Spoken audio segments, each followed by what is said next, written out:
जो वक्फ के पूरे सिस्टम में सुधार का फैसला हुआ है, संसद ने पास किया है, वो शुद्ध रूप से आस्था के संरक्षण और व्यवस्था के सुधार का है।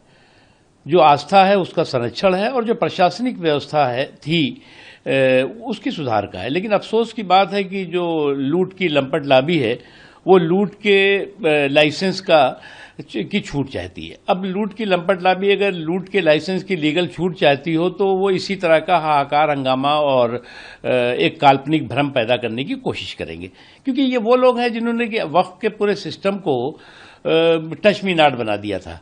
और एक जो जमीनी जो है वो कानून था, जो संसद का कानून था, उसको आसमानी किताब बना दिया था कि साहब इसको कोई छू ही नहीं सकता। जहां तक सवाल है कि जो प्रशासनिक व्यवस्था है उसमें जो है वो समाज के सभी वर्गों की हिस्सेदारी, भागीदारी इस नए कानून में जो है।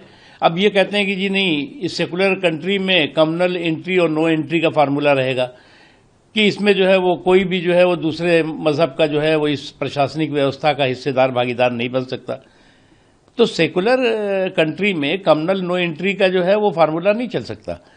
दूसरी चीज ये कि मैं मानता हूं कि जो लोग इस पूरे के पूरे वक्फ के सुधार पर हाहाकार और हंगामा और हुड़दंग कर रहे हैं वो शुद्ध रूप से ऐसी लूट की लंपट लाबी है जो लूट के लीगल लाइसेंस की छूट चाहती है।